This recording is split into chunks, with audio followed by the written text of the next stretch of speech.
नमस्कार विद्यार्थी मित्रांनो, विदर्भ आय एस अकॅडमीच्या या प्लॅटफॉर्मवर तुमच्या परत एकदा मनापासून स्वागत आहे. तुम्हाला सर्वात पहिले दीपावलीच्या खूप खूप शुभेच्छा. सणाचं वातावरण आहे, सणासुदीचे दिवस आहे आणि त्यातल्या त्यात एक खूप चांगली गुड न्यूज आलेली आहे की बाबा आयोगाने वेळापत्रक दिलेलं आहे की ॲड कधी येणार आहे, पूर्वपरीक्षा केव्हा होईल, मुख्य परीक्षा, वेगवेगळ्या परीक्षांचं जे आहे जे वर्षभरात 2024मध्ये होणार आहे. ही तुमच्या माझ्यासाठी खूप म्हणजे एक चांगली वार्ता आहे त्या ठिकाणी. आणि भीती ज्या गोष्टीची होती की बाबा यावर्षी लवकरच एक्झाम होणार आहे फेब्रुवारी महिन्यामध्ये किंवा मार्च, या ज्या अफवांना आहे पूर्णविराम लागलेला आहे. तर तसं तर मला भरपूर कॉल येत होते, विद्यार्थी प्रेशर, सर यावेळेस जानेवारीतच होणार आहे, फेब्रुवारीतच निवडणुका. मी त्यांना सांगत होतो आधीपासून की असं नसतं रे बाबा. तिथे इलेक्शनच्या तारखा आणखी जाहीर व्हायच्या आहे, त्याच्यामुळे आपण हे आधी भाकीत करू शकत नाही. पण असो, त्या गोष्टीला महत्त्व नाही आहे. आता ती गोष्ट क्लिअर झालेली आहे की आपली एप्रिलमध्ये त्या ठिकाणी एक्झाम होणार आहे. एप्रिल एंडला 28 एप्रिलला आपली राज्यसेवेची परीक्षा आहे आणि त्यानंतर कंबाईन एक्झाम होणार आहे. कंबाईनचा आपण वेगळा व्हिडिओ बनवणार आहे, त्याचंही मी तुम्हाला मार्गदर्शन करणार आहे. मी एकदा ॲडवरती एकदा हे मारू आपण. जे ॲड तर नाही म्हणता येणार, सॉरी, वेळापत्रकावरती आपण एकदा नजर टाकूया. त्यामध्ये महाराष्ट्र राजपत्रित नागरी सेवा संयुक्त पूर्व परीक्षा 2024 28 एप्रिल 2028 हा परीक्षेचा दिनांक आहे.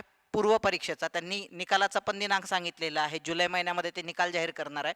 आपल्यासाठी सध्या महत्त्वाची आहे 28 तारीख. आणि आता आपण इथून पुढे 28 तारखेच्या हिशोबाने पूर्ण जे आपल्याला मिळालेले आहे 5.5 महिने जवळपास, या 5.5 महिन्याचं आपल्याला नियोजन करायचं आहे. जेणेकरून म्हणजे भरपूरदा असं होते की विद्यार्थी अभ्यास करतात पण तो नियोजनात्मक नसतो, आणि अभ्यास नियोजनात्मक नसल्यामुळं किंवा कोणत्या गोष्टीला किती वेळ द्यायचा हे निश्चित नसल्यामुळं मग परीक्षेच्या शेवटच्या महिन्यामध्ये फ्रस्ट्रेशन येते. आणि जे दरवर्षी घडते की बाबा जाऊ दे, मग यावर्षी आता राज्यसेवेचा काही व्यवस्थित अभ्यास झाला नाही, चला कंबाईन देऊ मग आपण, आणि मग कंबाईनचा अभ्यास सुरू करतात ते. आणि मग कंबाईनचाही व्यवस्थित नाही झाला की मग ते पाट्या टाकणे आपण त्याला म्हणतो. ते नाही घडलं पाहिजे, म्हणून आपल्याला एक नियोजन करायचं आहे आणि त्या नियोजनाच्या मार्गावर या पुढच्या 5 ते 5.5 महिन्यात चालायचं आहे, जेणेकरून हमखास आपली राज्यसेवेची प्रिलिम्स निघाली पाहिजे. पुढे जाऊया आपण. हा एक थोडंसं आता दिवाळीचा सण आहे, त्याच्यामुळं दरवर्षी आपण त्या सणानिमित्त आपल्या वेगवेगळ्या कोर्सेसवरती ऑफर देत असतो. ह्याही वर्षी आहे, विद्यार्थ्यांनी त्याचा नक्की त्या ठिकाणी फायदा घ्यावा. आता आपण मेन टॉपिककडे येऊ. एक्झॅक्टली मायक्रो ॲनालिसिस करायचं म्हटलं 28 एप्रिलपर्यंत, तर आपल्याकडे किती दिवस आहे? पूर्व परीक्षेला आपण म्हणजे लमसम 15 नोव्हेंबरपासून वेळ पकडतोय. जरी समजा आज 10 नोव्हेंबर आहे तरी वेळ आपण 15 नोव्हेंबरपासून पकडतोय की बाबा दिवाळीच्या धामधुमीमध्ये तुमचे 2-3 दिवस निघून गेले. पण म्हणजे फ्रँकली स्पीकिंग मी पण राज्यसेवा दिलेली आहे. आता ते भरपूर लोक जे आहेत भरपूर दिवसांनी मला पाहत आहेत, खूप लोक नवीन असतात. खूप जण कमेंट्समध्ये विचारतात तुम्ही किती एक्झाम दिलेल्या आहेत सागर सर. मी खूप एक्झाम दिलेल्या आहेत.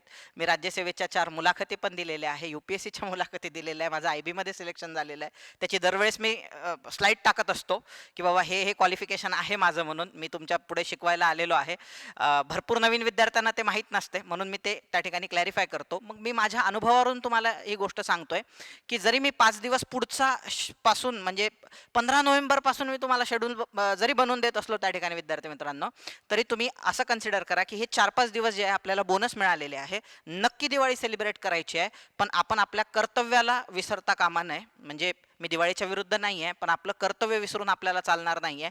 आपण जर विसरलो आणि आपण जर 3-4 दिवस घालवले तर इतर विद्यार्थी जे डेडिकेटेडली अभ्यास करतात, मला माहिती आहे पुण्यामध्ये अशी विद्यार्थी असतात जे दिवाळीला पण गावाला जात नाही, त्यांना काही फरक पडत नाही. ते म्हणतात पोस्ट मिळाल्यानंतर आपण दिवाळी दसरा काय आहे ते.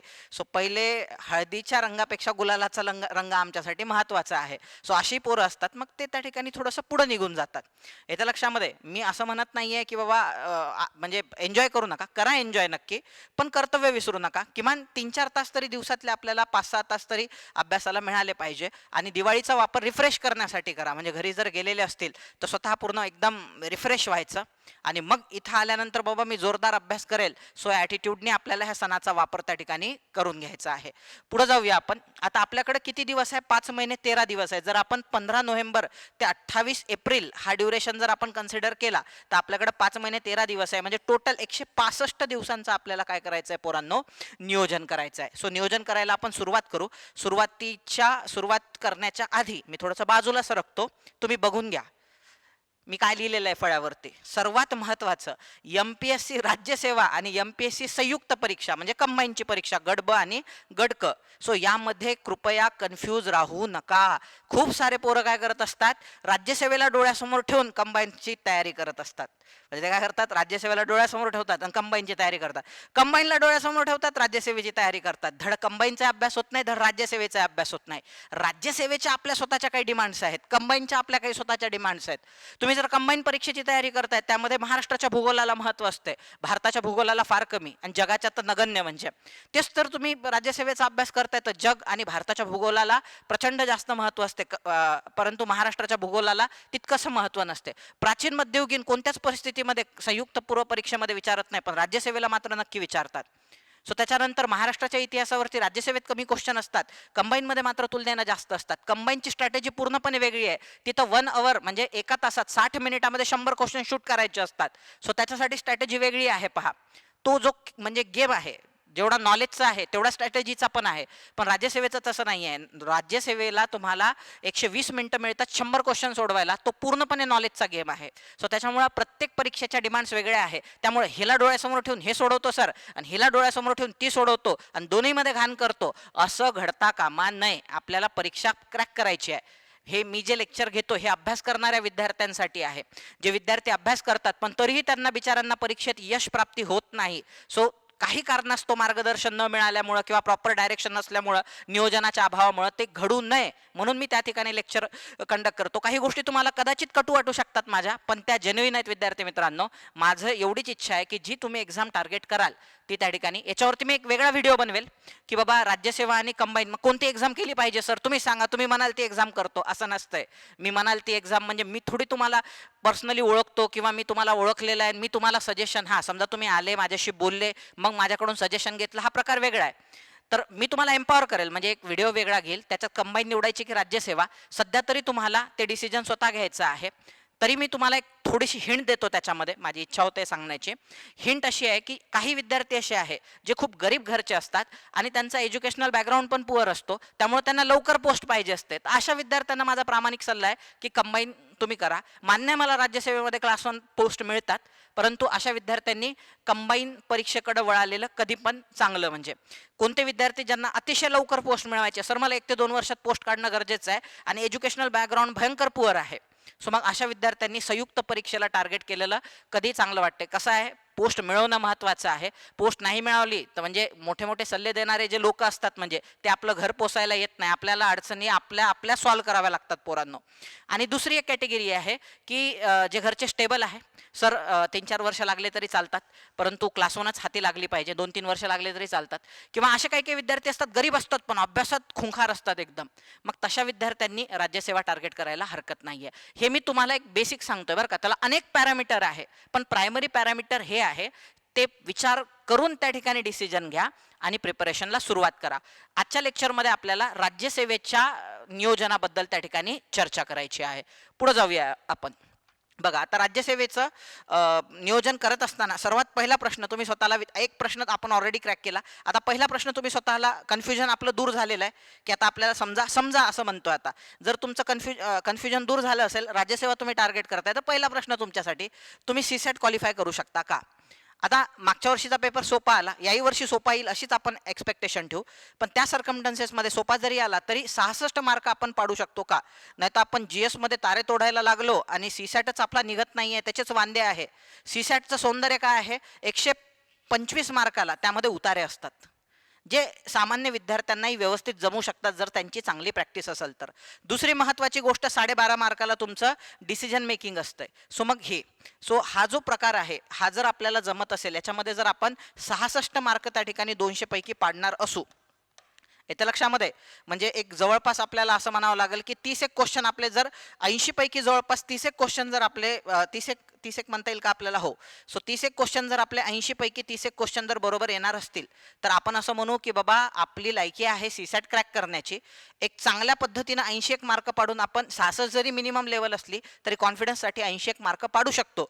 जर असं असेल तर मग आपण पुढं वळायला काही हरकत नाही आहे. सो नॉर्मली यावर्षी काय झालं होतं, नॉर्मली असं असते की रिझनिंगचं प्रमाण जास्त असते पेपरमध्ये आणि गणिताचं थोडंसं कमी असते, बऱ्यापैकी कमी असते, थोडंसं नाही. नॉर्मली 6-7 गणितं विचारल्या जातात आणि रिझनिंगचे क्वेश्चन 20 एक असतात. पण यावर्षी त्यांनी थोडंसं बॅलन्स केल्यासारखं केलं. 12-13 क्वेश्चन हे तुमचे गणितावरती आहे आणि 12-13 क्वेश्चनच यावर्षी त्यांनी रिझनिंगवरती विचारलेले आहे. म्हणून जर काही विद्यार्थ्यांना या क्षेत्रात खेळायचं असेल तर थोडंसं हे बॅलन्स करून, ज्या विद्यार्थ्यांचं असं आहे की सर मला गणित जमतच नाही, काही केला, काही काही पोरं असतात पहा, माझं स्पष्ट म्हणणं आहे गणिताचा अभ्यास करत बसायचा नाही. येतं लक्षात? हाच तर बेनिफिट आहे की एखाद्या व्यक्तीकडून मार्गदर्शन, तज्ज्ञ व्यक्तीकडून मार्गदर्शन, अनुभवी, तज्ज्ञ म्हटल्यापेक्षा तज्ज्ञ कोणीच नसतो, अनुभवी व्यक्तीकडून मार्गदर्शन. एमपीएससीत तज्ज्ञ व्यक्तीला महत्त्व नाही आहे, एमपीएससीत अनुभवी माणसाला महत्त्व आहे, अनुभवाला खूप महत्त्व आहे, तज्ज्ञ तर खूप असतील म्हणजे. सो अनुभवानुसार सांगतो तुम्हाला, ज्या पोराला बिलकुलच जमत नाही मॅथमॅटिक्स, त्यांनी विनाकारण 5-1 महिन्यामध्ये मॅथमॅटिक्स करण्याच्या फंद्यात माझं म्हणणं आहे पडूच नाही. सो त्यांनी पूर्णपणे कशावर खेळू शकता? उतार्यांवरती, डिसिजन मेकिंगवरती, किंवा रिझनिंगचे जे 12-13 क्वेश्चन आहेत ते आपल्याला काय करायचं आहे, 30 क्वेश्चन पदरात पाडून घ्यायचे आहे. सो जेणेकरून आपला स्कोअर जो आहे हा 75-80च्या घरात आला पाहिजे आणि आपण सेफली सीसॅट त्या ठिकाणी क्रॅक झालो पाहिजे. चला, आता आपण काय करतो, विद्यार्थ्यांच्या 2 कॅटेगरी, आता आपल्याला जीएस बद्दल बोलायचं आहे. आपण त्याच्यासाठी विद्यार्थ्यांच्या 2 कॅटेगरीज करतो आहे नियोजन बनवून देण्यासाठी. पहिली कॅटेगरी विद्यार्थ्यांची आहे ज्या कॅटेगरीमध्ये एकदम नवीन विद्यार्थी आहे, ज्यांनी आत्ता अभ्यासाला सुरुवात केली आणि जे 2024चा जो आता आपला ऑब्जेक्टिव्हनुसार लास्ट अटेम्प्ट असणार आहे आणि यामध्ये पोस्ट पण भयंकर असणार आहे.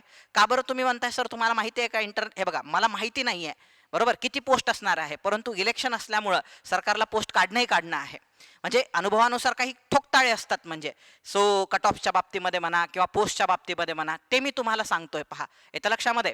सो यावर्षी चांगली अपॉर्च्युनिटी असणार आहे. काही मुलांचं म्हणणं आहे सर आम्ही काही 2025साठी राज्यसेवेसाठी थांबू शकत नाही, 24चा अटेम्प्ट आहे, पण आम्ही आत्ता सुरुवात केलेली आहे प्रिपरेशनला, 3-4 महिन्यापूर्वी, 5-6 महिन्यापूर्वी, 2-3 महिन्यापूर्वी. सर आम्हाला तुम्ही नियोजन करून द्या. तर मी पहिल्यांदा त्यांना, आणि जे विद्यार्थी जुने आहेत सो त्यांच्यासाठी, ज्यांचा अभ्यास झालेला आहे, थोडासा राहिलेला आहे, अशा कॅटेगरीतल्या विद्यार्थ्यांसाठी पण आपण नियोजन करणार आहे.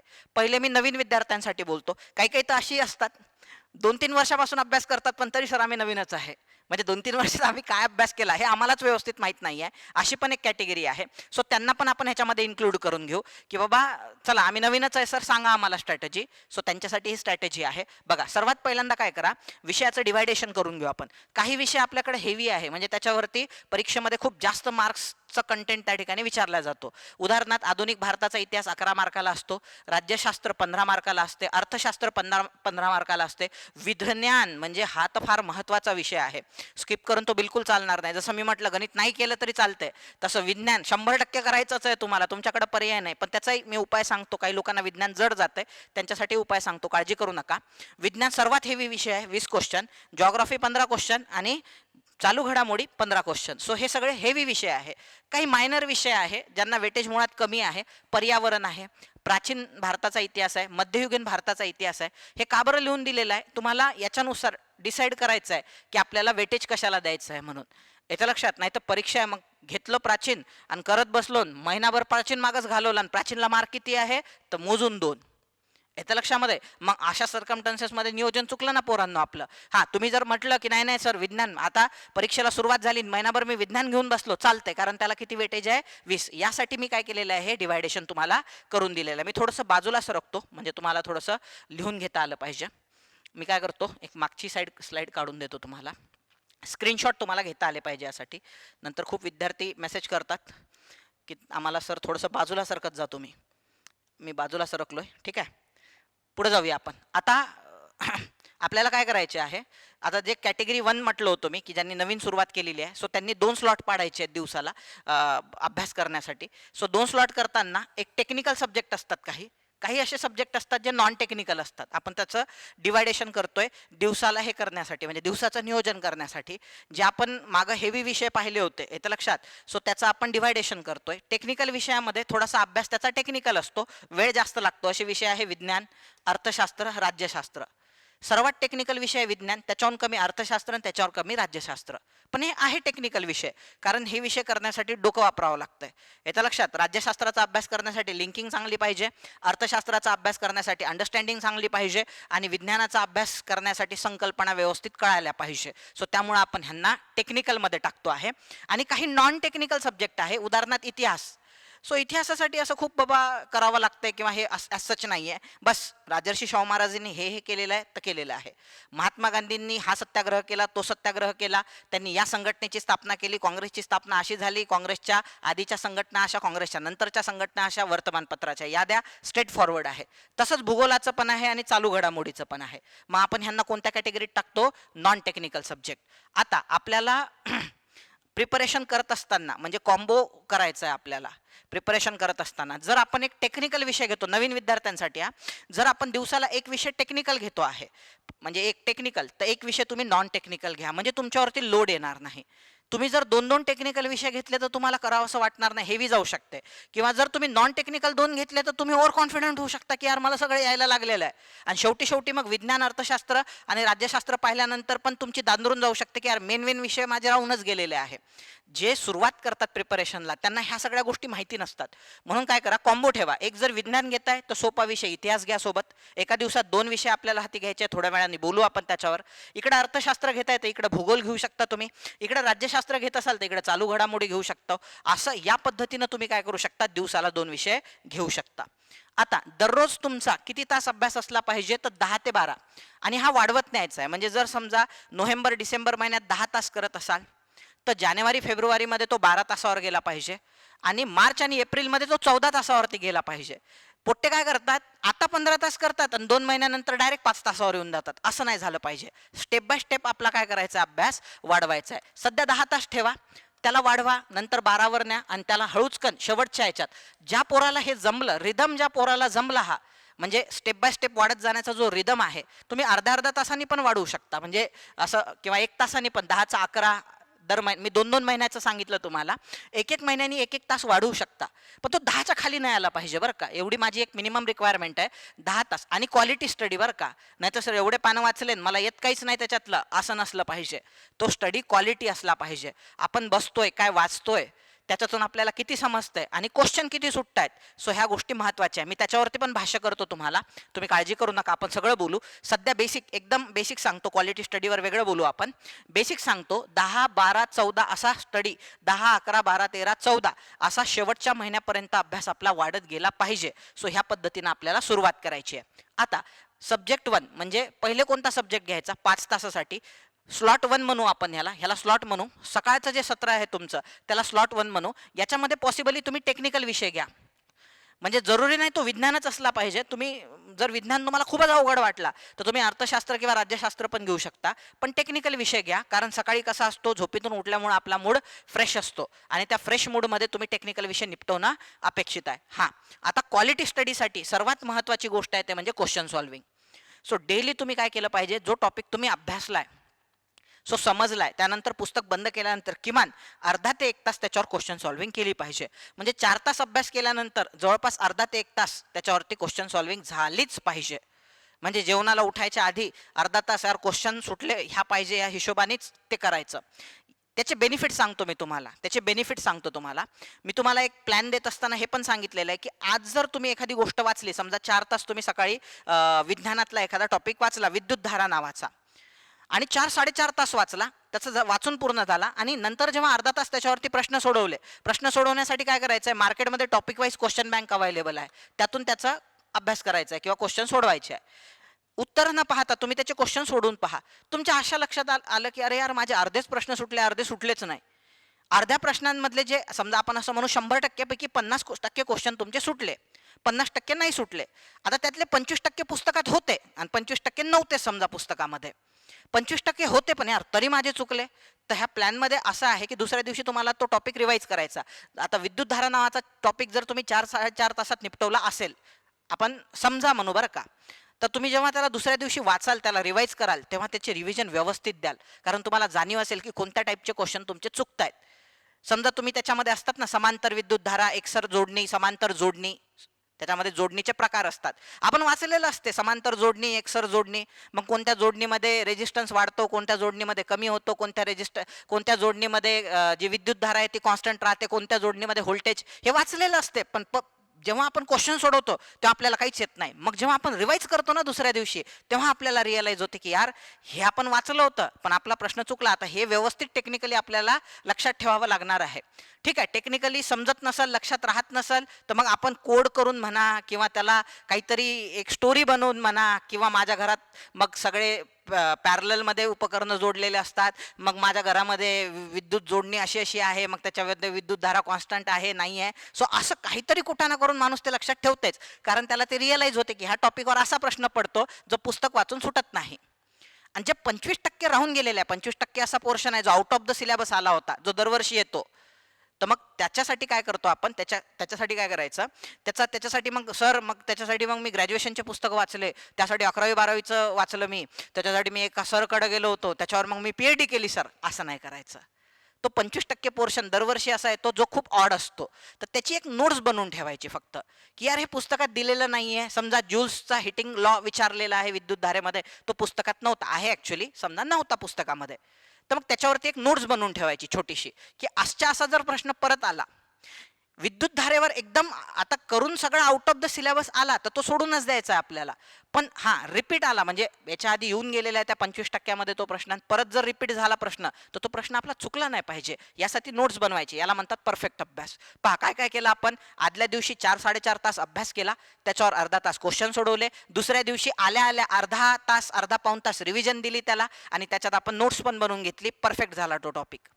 आणि याला नंतर ते पण सांगतो मी तुम्हाला, 1 वीक झालं हे नवीन पोरांसाठी बरं का. 6 दिवस झाल्यानंतर 7व्या दिवशी जेव्हा रविवार असतो, तेव्हा त्या रविवारच्या दिवशी एकदा आठवड्याभरात काय केलेलं आहे आपण, कोणता नवीन डेटा ऍड केलेला आहे, कोणत्या गोष्टी रिवाईज झालेल्या आहे, याच्यावर एक 2-3 तासामध्ये तुम्ही 4 तासामध्ये वगैरे वगैरे पूर्ण आठवड्यातलं पूर्ण हे असं केल्यामुळं तो जो तुम्ही कंटेंट हे करताय, वाचताय किंवा अभ्यासताय, तो तुम्हाला रिटेन्शन पॉवर तुमचा एकंदरीत त्याच्यामध्ये वाढून जातो. आलं लक्षामध्ये. सो अशा पद्धतीनं. आणि दुपार आणि सायंकाळचं जे सत्र असते त्याच्यामध्ये काय करायचं, नॉन टेक्निकल सब्जेक्ट घ्यायचा. सो असे एका दिवसामध्ये सेम जे मी तुम्हाला ह्याच्यासाठी सांगितलं होतं टेक्निकल सब्जेक्टसाठी, तेच कोणाला लागू आहे, नॉन टेक्निकल. समजा इतिहास आहे, इतिहासामध्ये तुम्ही भगतसिंग वाचले, किंवा इतिहासामध्ये तुम्ही विनायक दामोदर सावरकर वाचले. सो विनायक दामोदर सावरकर वाचल्यानंतर त्यांना त्यांच्यावरती क्वेश्चन सोडवायचे, आणि दुसऱ्या दिवशी क्वेश्चन सोडवल्यानंतर कोणते क्वेश्चन आपले चुकले आहे ते रिव्हिजन देताना रिअलाइज करायचं, त्याला अंडरलाईन करायचं,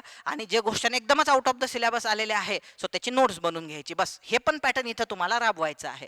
सो अशा पद्धतीनं 2-2 विषय घेऊन तुम्हाला जायचं आहे. सो हे 5-5 तासाचं नियोजन आहे. आणि हां, आता डेली 2 तास तुम्हाला वेगळे काढायचे आहे डेली. कशासाठी, आता काही काही विद्यार्थ्यांचं असं असतंय, सर विज्ञान असा विषय आहे, सीसॅट असा विषय आहे, किंवा चालू घडामोडी असा विषय आहे जो आमच्या बमत जीवावर येतो सर, किंवा एन्शियंट मिडेवल आहे, प्राचीन मध्ययुगीन आहे, ते आमच्या बमत जीवावर येते, आम्हाला करावंच वाटत नाही, खूप जास्त जीवावर येऊन जाते आमच्या. तर अशा विद्यार्थ्यांसाठी माझा प्रामाणिक सल्ला राहील, अशा काय प्रत्येकच विद्यार्थ्यांसाठी राहील, की ज्यांना असं वाटतंय की बाबा वाचून आपल्या गोष्टी होत नाही, आपला रिटेन्शन पॉवर तेवढा नाही आहे, त्यांनी स्पष्टपणे त्यांना सांगणं आहे की सेल्फ स्टडीच्या फंड्यात पडल्यापेक्षा सरळ सरळ महाराष्ट्रामध्ये बेस्ट टीचर अवेलेबल आहे, आता तुम्हाला एक्सपोज झालेले आहे, तुम्ही क्वालिटी सगळ्या महाराष्ट्रातल्या टीचर्सची पाहिलेली आहे, कोण कसं शिकवते, कुठला विषय, कोणाचं नॉलेज कसं आहे, हे सगळं तुम्ही रिअलाइज केलेलं आहे. ते रिअलाइज केल्यानंतर एक शिक्षक पकडायचा, त्याची बॅच लावून टाकायची, आणि तो ज्या पद्धतीनं सिस्टमॅटिकली शिकवतोय त्या पद्धतीनं तो विषय तयार करायचा. फॉर एक्झाम्पल विज्ञान आहे, सो विज्ञानची तुम्ही तयारी करताय, सो विज्ञानाविषयी तुम्हाला खूपच अवघड वाटतो, तर माझं स्पष्ट, जसं इंग्लिश विषयासाठी पण मी बोललो होतो, स्पष्ट म्हणणं आहे, सरळ सरळ बॅच लावून टाकायची. खूप विचार करायचा नाही त्याचा, मी बॅच कशी लावू, मग मी त्या सरांकडे बॅच लावली तर असं होईल, तर एवढा विचार करायचा नाही. येणं प्रकारे आपल्याला परीक्षा पास होण्याशी मतलब आहे, आणि तो विषय समजण्याशी आपल्याला मतलब आहे. वाचून समजत नाही ना, येतं लक्षामध्ये. आता आम्ही जेव्हा प्रिपरेशन करायचो, मला स्वतः बायोलॉजी हा विषय व्यवस्थित जमायचा नाही, म्हणून मी बायोलॉजीवर एवढा अभ्यास केला. माझा इकॉनॉमिक्स आणि बायोलॉजीचा फार वांदा होता 2012-13 मी ह्या विषयांचा एवढा अभ्यास केला, माझं 1 वर्ष मी त्याच्या मागं घालवलं. पण त्याचा ड्रॉबॅक असा झाला, तेव्हा जर मला कोणी असं सांगणार असलं असतं की सागर सर तुम्ही एक काम करा, बायोलॉजीत कुठेतरी बॅच लावून घ्या बरं, येतं लक्षात, ऑनलाईन एखादा क्लास जॉईन, असं सांगणारं कोणी नव्हतं. मग काय करायचं, एखाद्या विषयात कमी मार्क्स आले मागच्या परीक्षेमध्ये किंवा मेन्स हुकली, एखादी इंटरव्ह्यू गेला, तर त्याच विषयाच्या मागं लागायचं, पण त्याच्यामुळे लॉस होतो आपला. आपण तेवढा वेळ त्या विषयाला देऊ शकत नाही. तेवढा वेळ जर त्या विषयाला दिला, म्हणजे मराठी आणि इंग्लिश मी तुम्हाला सांगतो की मराठी आणि इंग्लिश माझं रायटिंग जे आहे, मला डाऊट होता माझ्यावर की मी रायटिंगमध्ये परफॉर्म करू शकू की नाही. 12-13ची गोष्ट आहे, 2012-13ची मेन्स मला द्यायची होती राज्यसेवेची. मला डाऊट होता. मग मी कुठं ना काय केलं माहिती आहे का, माझं पुणे युनिव्हर्सिटीमध्ये CEC कॉम्पिटेटिव्ह एक्झाम सेंटर असते पा, तिथं सिलेक्शन झालं होतं 2013मध्ये. मी तिथं जाऊन बसायचो. जे एकदम दिग्गज मराठीचे प्राध्यापक आहे, मोरावाळिंबे सरांच्या बॅचचे सगळे, अशा दिग्गजांकडे जायचो, माझे एसे द्यायचो, चेक करून घ्यायचो, दिवस दिवस त्याच्या मागं घालवायचो. माझी पहिलीच मेन्स होती ती राज्यसेवेची. आणि मला ते म्हणजे माझ्या बाबतीत असं आहे की मला कोणी सांगणारही नव्हतं की अरे बाबा त्या मराठी इंग्लिशला, तर इंग्लिश पण नाही मराठीला एवढं वेटेज देऊ नको, त्याला मार्क इनमिन 50च मार्क आहे, 50 मार्क ऑब्जेक्टिव्हला आहे, 50 मार्कासाठी तू एवढं HRDचा अभ्यास कर. कोणीच सांगणार नव्हतं. मी त्या मराठीचा एवढा अभ्यास केला, एवढा अभ्यास केला सांगतो, मी 2016च्या बॅचमध्ये मराठीत राज्यात पहिला होतो. म्हणजे मला 50 पैकी 38 मार्क पडले, पण तरी माझ्याकडे पोस्ट नाही आहे ना. सागर सर कौतुकाने सांगू शकतात महाराष्ट्रात पहिला होतो मराठीमध्ये वगैरे वगैरे म्हणून. आपण सागर सरांना पोस्ट नाही आहे ना, हे तेवढंच खरं आहे ना. म्हणून नियोजनाला अनन्य साधारण महत्त्व आहे पोरांनो, येत्या लक्षामध्ये. सो जर असं तुमच्या बाबतीत घडत असेल की एखादा विषय तुमचा खूपच वीक आहे, विज्ञान असू शकतो, चालू घडामोडी असू शकतो, CSAT असू शकतो, तर मी तुम्हाला फ्रँकली सांगतो काय करायचं, डेली एक टाइम त्या विषयाला द्यायचा, 1-2 तासाचा मी म्हणतोय बरं का. डेली काय करायचं, त्याला 2 तासाचा वेळ द्यायचा त्याला. CSAT असू द्या, चालू घडामोडी, छोटे विषय, एन्शियंट मिडेवल असू द्या किंवा विज्ञान, आणि तेवढाच त्याचा अभ्यास करायचा. समजा विज्ञान तुम्हाला जमतच नाही, 20 क्वेश्चन आहे प्रिलिम्समध्ये, करणं अपरिहार्य आहे, मग काय, रोज 2 तास करेल सर अभ्यास. आणि त्यासाठी एखादा मी गाईड पाहून घेईल ज्याला तो विषय चांगला जमतो, त्या शिक्षकाकडून तुम्ही शिकून घेण्याचा प्रयत्न करेल, बस फिनिश. हा जर तुम्ही अजेंडा ठेवला, एक कॉमन मिनिमम, ठीक आहे बाबा माझा विज्ञान वीक असल्यामुळं येत्या लक्षामध्ये 20 क्वेश्चन माझे सुटणार नाही. अहो 10-12 तर सुटतील माझे. 10-12 म्हणजे पण खूप झाले. बाकी पोरांचे ज्यांचं एक्सलंट आहे त्यांचे जर 15-16 बरोबर येत असतील, माझे 10-12 तर बरोबर येतील. आणि माझ्यासारखा जर आहे त्या ठिकाणी केलंच, समजा त्या विषयाला मन लावून प्रिपेअर केलं, तर तुम्ही आरामात 17-18 पर्यंत पण जाऊ शकता त्याच्यामध्ये. जर डेली 2-2 तास 2-2 तास 2-2 तास, म्हणजे माझी फिलॉसॉफी ती होती, म्हणजे की एखादा विषय जर जमत नसेल ना, त्याच्या मागे हात धुवून लागायचं म्हणजे, पण त्याच्या मागे वेळ खूप जातो. म्हणून मी म्हणतो दिवसभर करण्यापेक्षा माझं काय म्हणणं आहे की 2 तास मोर दॅन सफिशियंट आहे. सो 2 तास तो प्रिपेअर करायचं. 2 तासाच्या वर त्याला वेळ द्यायचा नाही, पण डेली द्यायचा. 2 तास करायचं, आवडो ना आवडो 2 तास बसायचं त्याच्यासाठी. एक विशिष्ट वेळ ठरवून घ्यायचा की जेवणानंतर, जेवून समजा मी 9 वाजता येतोय, 9:30 वाजता येतोय, तर 9:30 ते 11:30 मी हा विषय करेल ह्या पद्धतीने, किंवा 10 ते 12 करेल, किंवा मग संध्याकाळी माझा अभ्यास होत नाही 6 ते 8 मध्ये मी करेल, असं काहीतरी ठरवून त्याच्यामध्ये त्याला तुम्ही हॅमरिंग करायला आत्तापासून सुरुवात करा. पुढे जाऊया. आता थोडंसं प्रॅक्टिकल बोलूया आपण. नवीन विद्यार्थ्यांना एवढा मोठा अभ्यास एवढा कमी वेळात पूर्ण केल्यामुळे तो वेळेवर आठवणे आपल्याला आव्हानात्मक राहील. सो त्यासाठी काय करायचं, म्हणजे फक्त चांगलं चांगलं आपण बोललो बाबा, प्लॅनिंग केलं, पण इम्प्लिमेंटेशन म्हणजे प्रॅक्टिकल नाही आहे. आयडियल तुम्ही बोलले सर, पण ते प्रॅक्टिकल नाही आहे असं नको व्हायला. ते प्रॅक्टिकल पण राहायला, आयडियल तर आहेच, पण ते प्रॅक्टिकल पण राहायला पाहिजे, येत्या लक्षामध्ये. सो त्यासाठी मी ही एक महत्त्वाची गोष्ट तुम्हाला सांगतो आहे की जर तुम्हाला असं वाटतंय की एवढ्या कमी वेळात सर एवढा अभ्यास केला, तो परीक्षेत आठवला पण पाहिजे, हे पण एक आव्हानात्मक बाब आहे. सो त्याच्यासाठी सर्वात महत्त्वाचं म्हणजे अभ्यासाचे स्रोत काय करायचे आहे तुम्हाला मर्यादित ठेवा. समजा तुम्ही आपण असं म्हणू की बाबा आधुनिक भारताचा इतिहास म्हणा किंवा पॉलिटी आहे. सो पॉलिटीसाठी लक्ष्मीकांत वापरताय तुम्ही, समजा लक्ष्मीकांत सरांचं पुस्तक आहे, लक्ष्मीकांत सरांचं पुस्तक तुम्ही वापरताय पॉलिटीसाठी, आणि एखादा मित्र येऊन तुम्हाला म्हटलं अरे यार ते रंजन कोळंबे सरांचं पुस्तक बेस्ट आहे, किंवा रंजन कोळंबे सरांचं वाचताय आणि एखादा येऊन म्हटलं अरे यार लक्ष्मीकांत शिवाय तर पर्यायच नाही आहे तुला, तर त्याला म्हणायचं भाई नापास झालं तरी चालतो, मी एकदा पुस्तक निवडलंय ना रंजन कोळंबे सरांचं किंवा लक्ष्मीकांत, मी त्याच्यावरतीच पूर्ण विश्वास ठेवेल. समजा तुम्ही इकॉनॉमिक्ससाठी रंजन कोळंबे सरांचं करताय किंवा दीपस्तंभ पब्लिकेशनचं एखादं पुस्तक वाचताय, तर कोणतंही एकच पुस्तक घ्या. म्हणजे याला काय म्हणतो आपण त्या ठिकाणी स्त्रोत, नवीन विद्यार्थ्यांसाठी आहे बरं काय, जुन्या नाही आहे, याला काय म्हणतो आपण आपले स्त्रोत मर्यादित ठेवणे. सो असं केल्यामुळं काय होईल, सो त्या पुस्तकावरती रिव्हिजन पडल्या, वारंवार वाचल्यामुळं तो डेटा तुमच्या डोक्यात राहील आणि परीक्षेमध्ये तो अभ्यास कामी येईल. दुसरं महत्त्वाचं जे मी तुम्हाला ऑलरेडी बोललेलो आहे, काल जो अभ्यास केला आहे त्याचा आज आल्यानंतर, समजा मॉर्निंगला विज्ञान मी सकाळी 6 ते 12 मध्ये सागर सरांनी सांगितल्याप्रमाणे नाश्त्याचा 1 तास सोडून दिला आपण, त्याच्यामध्ये चहाचा नाश्त्याचा अर्धा 1 तास सोडून दिला, असं 5 तास सागर सरांनी विज्ञान घ्यायला लावला होता. समजा सकाळच्या सत्रामध्ये सकाळी 6 वाजल्यापासून 12 वाजेपर्यंत मी विज्ञान हा विषय केला समजा.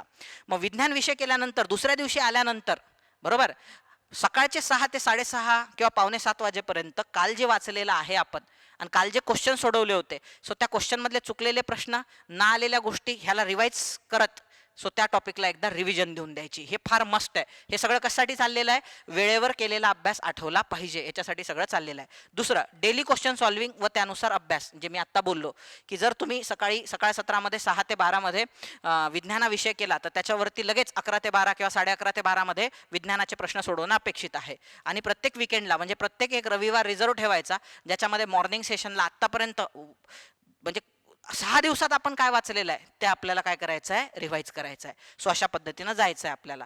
नॉर्मली तुम्हाला म्हणजे सगळ्या जर आपण कॉम्बो विचारात घेतला 2-2 विषयाचा, तर प्रत्येक विषयाला 1.5 ते 2 महिने भेटतात बरं का एक्झामपर्यंत. 1.5 ते 2 महिने भेटतात. 2 महिने आपण विज्ञान इतिहासासारख्या विषयाला घेऊ, पण तेच जर तुम्ही अर्थशास्त्र करताय सोबत भूगोल करताय तर 1.5 महिन्यातच होऊ शकतात हे 2 विषय. सो हां, जर समजा तुम्हाला असं वाटते की यार सेल्फ स्टडी करून आपण तेवढ्या कमी वेळात तिथपर्यंत पोहोचू शकत नाही, तर माझं सरळ म्हणणं आहे बॅच लावा. जे लोक, मी हे म्हणत नाही माझी बॅच लावा, मी हे कधीच तुम्हाला गाईड केलं नाही ह्या पद्धतीनं की बाबा सागर सरच बेस्ट आहे, सागर सरच्याच बॅच लावल्या पाहिजे. हा अट्टहास पण नाही आहे माझा कधीच. मला फक्त एवढं वाटतंय की ह्या मार्गदर्शनाच्या माध्यमातून तुमचं सिलेक्शन झालं पाहिजे. तुम्हाला जे लोक बेस्ट वाटतात महाराष्ट्रामध्ये ज्या विषयासाठी, सो त्यांची बॅच लावून घ्या. महत्वाचं आहे आपलं परीक्षा पास करणं. पुढे जाऊया आपण. नेक्स्ट आहे आता, हां, खूप जण विचारणार पण आहे, म्हणून मी त्याचं उत्तर आताच देऊन देतो. चालू घडामोडीचा अभ्यास कसा करायचा सर? तर लक्षात घ्या, म्हणजे मुळातच आता खूप लोक आहे ज्यांचे स्पेशल चालू घडामोडीचे म्हणजे क्लासेस आहे. म्हणजे कसं असतं माहिती आहे का, काही शिक्षकांचे मॅथ्सच्या बॅचेस असतात, काही शिक्षकांच्या रिझनिंगच्या बॅचेस असतात, काही शिक्षक असे असतात जे स्पेशल महाराष्ट्राच्या भूगोलाचे असतात, काही शिक्षक असे असतात की ज्यांच्या स्पेशल चालू घडामोडीच्याच असतात.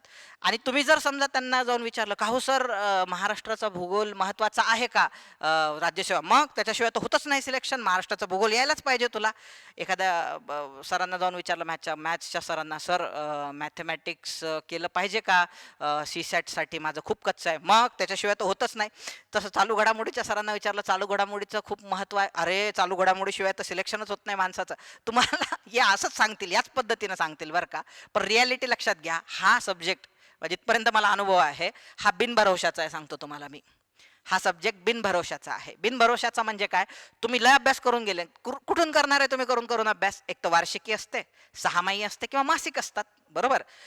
राज्यसेवा करणारे नॉर्मली पेपर अनालिसिस विनालिसिसच्या फंद्यात पडत नाही. पडलेले जरी असाल आणि तुम्ही एकदम धुरंधार अभ्यास करून गेले, त्याचा एकदम जोरदार अभ्यास करून गेले, सर विचारा कोणते पुरस्कार मला, काही विचारा, असा करून गेले आणि आयोगाने ठरवलं तुम्हाला मार्कच पडू द्यायचे नाहीये, ते तुम्हाला अशा गोष्टी विचारतील. कारण जगात रोज कितीतरी चालू घडामोडी घडतायत ज्या तुम्ही वाचणं तुमच्यासाठी इम्पॉसिबल आहे. इम्पॉसिबल. भारतात काय, महाराष्ट्रातच अशा चालू घडामोडी कितीतरी चालू आहे ज्या प्रत्येक गोष्टीचा अभ्यास करतो म्हटलं तर ते इम्पॉसिबल आहे. अहो, दरवर्षी महाराष्ट्र सरकार आणि भारत सरकार ॲपच एवढे मोठे लॉन्च करते, स्कीमच एवढ्या लॉन्च करतात, जर त्या वाचत बसलं ना तर आपलं पूर्ण वर्ष त्याच्यात चाललं जाईल. म्हणजे म्हणून मी म्हटलं हा विषय बिनभरोशाचा आहे. बिनभरोशाचा का? जर ठरवलं आयोगाने की तुम्हाला मार्कच पडू द्यायचे नाही, मिळूच द्यायचे नाही तुम्हाला मार्क, तर मग ते काय करतील माहिती आहे का? लेट टफ पेपर काढतील, अभ्यास केलेला वाया चालला जाईल म्हणजे. आणि जर समजा सोपा पेपर काढला किंवा मीडियम कॅटेगरीतला जर आयोगाने काढला, तर त्यासाठी तुम्हाला सांगतोय कॉमन मिनिमम स्टडी करून जायचा. 12 किंवा 1.5 वर्षापर्यंत आजकाल विचारता 18 महिन्याचे मासिक असतात पहा, 6माही असतात किंवा वार्षिकी असतात. एक्झाम ज्या दिवशी होणार आहे एप्रिल महिन्यामध्ये, तर मग मागच्या वर्षीच्या एप्रिलपासून किंवा 1.5 वर्षापासून मागच्या वर्षीच्या 18 महिन्याचं म्हणजे त्या एक्झामपासून, म्हणजे एप्रिलमध्ये तुमची एक्झाम आहे एप्रिल 2024, तर इथपासून जवळपास 18 महिन्याचा चालू घडामोडी तुम्हाला वाचायचं आहे. मी आधी 12 महिन्याचं सजेस्ट करायचो, पण आजकाल काय करतायत ते 18 महिन्यापर्यंतच्या आधीच्या न्यूज विचारतायत. आणि याचे मॅगझिन्स असतात पहा, मासिक असतात, 6माही. माझं काय म्हणणं आहे, हे जे एकदम सुरुवातीचे 6 महिने आहे, एकदम सुरुवातीचे 6 महिने, यासाठी 6माही अवेलेबल असतात मार्केटमध्ये, त्या घेऊन घ्यायच्या, त्याच्यातून न्यूज वाचायच्या. आणि उरलेले जे 12 महिने आहे त्याचे दर महिन्याचे मासिक येत असतात पहा. आता त्याच्यात तुम्हाला 6च मासिक वाचायचे आहे, कारण 6च महिने झालेले आहेत पहा आता, येतं लक्षात. आणि 6 महिन्यांनी एक्झाम आहे तुमची, म्हणजे 6च मासिक वाचायचे आहे ना तुम्हाला. पण ते मासिक एकदम रट्टाच मारायचे आणि एक ठरवून जायचं की याच्यातून आलं तर जमलं आणि नाही आलं तर गेलं. ह्याच पद्धतीनं जायचं. म्हणजे काय होईल, याला म्हणतात कॉमन मिनिमम स्टडी करून जाणे. म्हणजे आपला खूप वेळ पण जाणार नाही त्याच्या मागं, याचं लक्षात. अभ्यास करत असताना सुरुवातीचे 2 महिने संडे टू संडे अभ्यास करा आणि शेवटचे जे 2.5-3 महिने उरतात किंवा 2-2.5 महिने उरतात, मग त्याचा डेली केला तरी चालतो अभ्यास चालू घडामोडीचा. आता काही डेली करण्याची गरज नाही आहे. 2-2.5 महिने तुम्ही, मला असं वाटते संडे टू संडे जरी मॅगझिन्स वाचले तुम्ही व्यवस्थित, पण मॅगझिन्स करत असताना रट्टा मारा. कॉमन मिनिमम म्हणजे पुरस्कारावर एक क्वेश्चन असतो, तो करायचाच आहे. निधन वार्तेवरती एक क्वेश्चन आहे, करायचाच आहे. सरकार स्कीम लॉन्च करत असतात त्याच्यावरती क्वेश्चन आहे, तो करायचाच आहे. एखादं ॲप लॉन्च करते त्याच्यावर करायचाच आहे. काही गोष्टी अशा असतात की जे मीही डिसाईड करू शकतो की येणारच आहे परीक्षेमध्ये.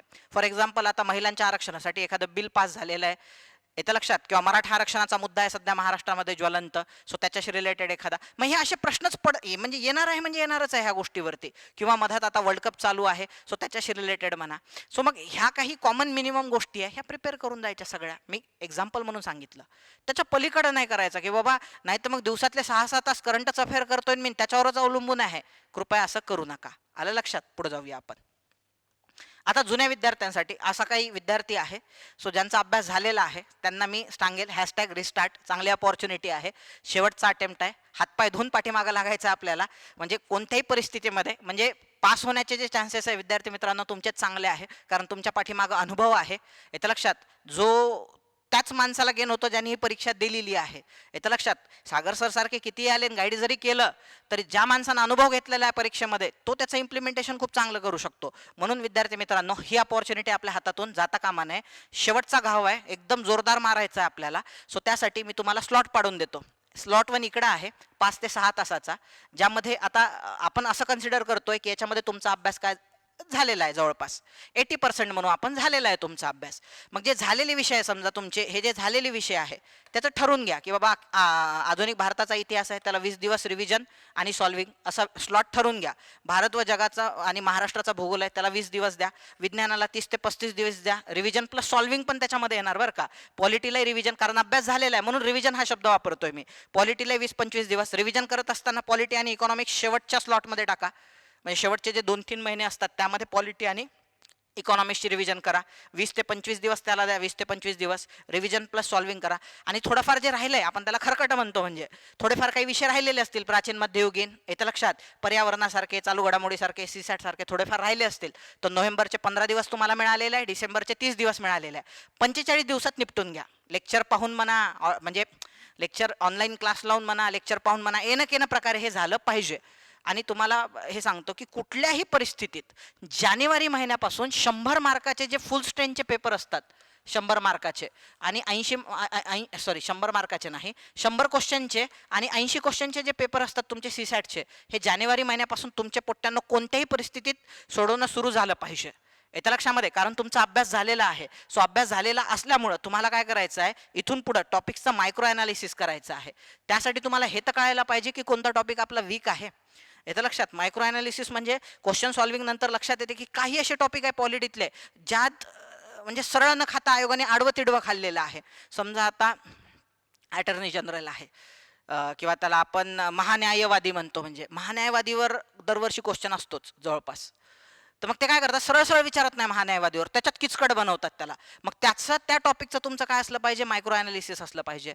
काही टॉपिक असतात म्हणजे आपण अभ्यास केलेला असतो, समजा कार्बनचं जग आपण वाचलेलं असते पण कार्बन डेटिंगच आपल्याला कळत नाही, किंवा डबल बॉन्ड सिंगल बॉन्ड काय असतात हेच आपल्याला माहिती नसते, किंवा आपण प्राणीशास्त्राचा अभ्यास करतो पण कोणत्या प्राण्यांमध्ये इव्होल्युशन होत असताना ॲनालिडा आहे, मलुस्का आहे, सो ह्या प्रत्येक प्राण्यामध्ये काय ॲडव्हान्स गोष्टी ॲड होत गेलेल्या आहे हे आपल्याला माहीत नसते. त्या अँगलनी जर एखादा, किंवा आपण सगळं वाचलेलं असते व्हर्टिब्रेटच आपलं राहून गेलेलं असते, मग असे राहिलेले टॉपिक PYQचं ॲनालिसिस करून त्याचं मायक्रो ॲनालिसिस करणं अपेक्षित आहे. पुढे जाऊया. जानेवारीपासून anyhow full strength question paper तुमचे फुल स्ट्रेंथ सोडवणं सुरू झालं पाहिजे. Don't be overconfident. मी माझा तर एक मित्र असा आहे, पोरांना सांगतो तुम्हाला, मी 2012 पासून तो देतोय, म्हणजे माझ्यासोबतच देतोय तो. मी 19ला देणं क्विट केलं, म्हणजे 2012 ते 19 मी एक्झाम दिल्या, काय मेन्स द्यायच्या त्या दिल्या, इंटरव्ह्यू द्यायचे दिले, नंतर रामराम ठोकला आणि पूर्णपणे कोचिंगमध्ये मला कळालं की टीचिंग आपल्याला चांगलं जमते, आपण तेच केलं पाहिजे म्हणून निवडलं आणि इकडं आलो. माझ्याशी काही काही मित्र आहे ते तेव्हापासून 13 पासून माझ्यासोबत इंटरव्ह्यूला असायचे. माझा तर एक मित्र असा आहे की दरवर्षी इंटरव्ह्यू देतो तो, त्याला ऑलरेडी 2 पोस्ट मिळाल्या, मुख्याधिकारी, नायब तहसीलदार, आणि तो आता परत 2024चा आता शेवटचा अटेम्प्ट आहे. याही वर्षी मेन्सला आहे तो, याही वर्षी इंटरव्ह्यूला आहे. त्याला क्लास 1च पाहिजे, डेप्युटी कलेक्टर किंवा मुख्याधिकारी क्लास 1 पाहिजे आहे. मी नाव नाही घेणार त्याचं. 2 पोस्ट ऑलरेडी काढून चुकलेला आहे तो. 2017-18 मध्येच त्याला पोस्ट निघाल्या होत्या. रिसेंटमध्ये त्याला नायब तहसीलदार पण निघाली होती आणि आता तो क्लास 1 पाहिजे म्हणून. मग अशी काही पोरं असतात पहा जे कित्येक वर्षापासून एक्झाम देत आहेत. मग त्यांना हा ओव्हर कॉन्फिडन्स होऊ शकतो की बाबा दरवर्षीच प्रिलिम काढतो आपले तो बाय हात का खेळला, असं करू नका. मी त्यालाही तो सल्ला देईल. आणि बाकी तर मग कॉमनच आहे, 2021 किंवा 19 पासून अभ्यास करताय की ओव्हर कॉन्फिडंट राहू नका. रिव्हिजनवर विश्वास ठेवा. म्हणजे ओव्हर कॉन्फिडंट राहण्यापेक्षा रिव्हिजन जास्तीत जास्त करण्याचा प्रयत्न करा. अभ्यास झालेला असल्याने टॉपिकचे मायक्रो ॲनालिसिस करा. सर्वात महत्त्वाची गोष्ट ज्यावर तुम्ही वर्क केलं पाहिजे, प्रत्येकानेच वर्क केलं पाहिजे, ते म्हणजे क्वेश्चन सॉल्विंग जे ॲबिलिटीज असतात पहा. आता प्रत्येक प्रश्न हा ह्याच्यातून येत नाही, म्हणजे म्हणजे पुस्तकातून येत नाही, किंवा आला तरी तो खूप बारीक एखाद्या मुद्द्यावरती विचारलेला असतो परीक्षेत. तर मग अशा वेळेस इलिमिनेशन टेक्निक्स म्हणा किंवा काही हॅक्स असतात पहा क्वेश्चन सोडवण्याच्या. मी जसं सांगितलं होतं नॉर्मली पूर्ण नाव वगैरे वगैरे, मी त्याच्यावरती भरपूर लेक्चर्समध्ये भरपूरदा बोललेलो आहे. त्या हॅक्स असतात, त्या मी अडॉप्ट केलेल्या आहे. म्हणजे मला माहीत झालं की बाबा काही प्रश्न माझे सुटत नसले तर ह्या पद्धतीनं पण त्याला सोडवलं पाहिजे. पहिले नॉलेजनं जायचं, मग आपण ट्रिक्सनं आणि लॉजिकने जातो. तर हे लॉजिक आणि ट्रिक्स जो आहे ना, ह्याला क्वेश्चन सॉल्विंग ॲबिलिटीज म्हणतात. आता तुम्ही पहा, म्हणजे भरपूर विद्यार्थी असे असतील की मागच्या वर्षी जेव्हा कट ऑफ लागला 108 मार्काला, समजा कट ऑफ जेव्हा लागला आत्ता प्रिलिम्सचा, त्यांना 96, 98, 90, 80, 105 पर्यंत ते गेलेले आहे, पण नाही झाले समजा सिलेक्ट. आपण कन्सिडर करू. त्यांच्या मनात हा एक प्रश्न येऊन जातो, यार मला एवढे मार्क, मी एवढा अभ्यास केला, मला 108 मार्क पडणार. काही काही पोरं आहे सांगतात 125, 130 पडले, काही काही तर सांगतात 140, 150. सागर सर खरंच पडतात का? हो खरंच पडतात. असे रणधुरंदर पोरं आहे. आणि तुम्ही म्हणाल मग सर एवढा अभ्यास असतो का त्यांचा? प्रश्नाचं उत्तर आहे नाही. त्यांच्याकडे हे लय जबरदस्त असते, क्वेश्चन सॉल्विंग ॲबिलिटीज. जे पास होणारे असतात ना, सो ते केनं प्रकारे प्रश्न सुटलाच पाहिजे, तुटलाच पाहिजे, ह्या अँगलनीच ते काय करत असतात, सोडवत असतात. म्हणून ह्याच्यावरती थोडं थोडं वर्क करायला सुरुवात करा. बेसिक स्टडीवर आन्सर जज करता आलं पाहिजे. म्हणजे थोडाफार बेसिक स्टडी आहे तुमचा, तर मग हे आता जसं एक एक क्वेश्चन विचारला होता राज्यसेवेने, फॉर एक्झाम्पल सांगतोय. त्यांनी दिलं होतं की हा मुलगा खूप श्रीमंत होता, असं होतं, या होतं, त्या होतं वगैरे वगैरे, डिस्क्रिप्शन दिलं होतं. आणि त्या डिस्क्रिप्शनवरून जजमेंट घेणंच अवघड होतं की हा कोण आहे. तर मग ॲटलिस्ट आपण जो बेसिक अभ्यास केलेला आहे की बाबा ह्याच्यामध्ये वेगवेगळे लोक दिले होते, महात्मा गांधी दिले होते, सरदार पटेल दिले होते, असे चांगले चांगले लोक, मौलाना आझाद. आणि हे तिथे एक शब्द आलेला होता की तो खूप श्रीमंताचा मुलगा होता. मग ह्याच्यामध्ये गांधीजी तर असे खूप श्रीमंताचे हे मिडियम क्लास होते, जर मिडल क्लास म्हणू आपण त्याला. सरदार पटेल पण मिडल क्लास होते त्यावेळेसचे, आणि मौलाना आझाद पण तसं होतं. याच्यात एकच पोरगं असं होतं जे लय श्रीमंत घरचं. मी असं लहानपणी ऐकलं होतं, म्हणजे की त्यांचे कपडे जे आहे नेहरूजींचे, ते फॉरेनमधून इस्त्री होऊन यायचे. आता खरं खोटं देव जाणे. म्हणजे मग हे एक बेसिक मिनिमम माहीत होतं मला. मग मी त्याच्यावर नेहरू मारून टाकलं, उत्तर आलं बरोबर, नेहरू उत्तर. सो हे असं ते जे आहे बेसिक स्टडीवरती आन्सर जज तुम्हाला काय म्हणजे आन्सर काय करता आले पाहिजे जज. आता हे कोणत्याच पुस्तकात नसेल की बाबा नेहरू खूप श्रीमंत होता आणि त्यांना असं असं केलेलं आहे, तरी आयोगाने तो प्रश्न विचारलाच ना, लक्षात. सो त्यामुळं बेसिक स्टडीवरती आन्सर जज करता आले पाहिजे. सो ह्या गोष्टीवरती हे करा. आणि आजारी पडू नका. आता थंडीचे दिवस आहे, परत हे पोरं आजारी पडतात, 15-15 दिवस त्यांचे चालले जातात. सो आजारी पडू नका, हेल्थ फर्स्ट. सो हे होतं मला जे तुम्हाला गायडन्स करायचं होतं. हे सर्व गायडन्स मी तुम्हाला या लेक्चरमध्ये केलेलं आहे. तुमच्या आणखी काही डिमांड्स आता ह्या प्रवासामध्ये, आतापर्यंत मला असं वाटतं की तेवढी गरज नव्हती महाराष्ट्राला सागर सरची, आता आहे. म्हणून मी तुमच्यासमोर उभा आहे विद्यार्थी मित्रांनो. आता इथून पुढे मी कंटिन्यू येईल. उद्या कंबाईनसाठी पण येणार आहे, गटकसाठी पण येणार आहे. तुमच्या प्रत्येक एक्झाम निघाव्या, ज्या एक्झाम्स मी दिलेल्या आहे, मला माहिती आहे त्या कशा हॅक करायच्या किंवा कशा सोडवायच्या किंवा त्याच्या विषयांचा अभ्यास कसा करायचा, त्या प्रत्येक एक्झामसाठी विद्यार्थी मित्रांनो मी तुमच्यासोबत आहे. आता आपला हा प्रवास सुरू झालेला आहे, असाच कंटिन्यू ठेवू. सो आजचं लेक्चर तुम्हाला किंवा आजची जी स्ट्रॅटेजी आहे ही तुम्हाला कशी वाटलेली आहे हे आम्हाला कमेंट बॉक्समध्ये लिहून नक्की कळवा. जय हिंद, जय महाराष्ट्र.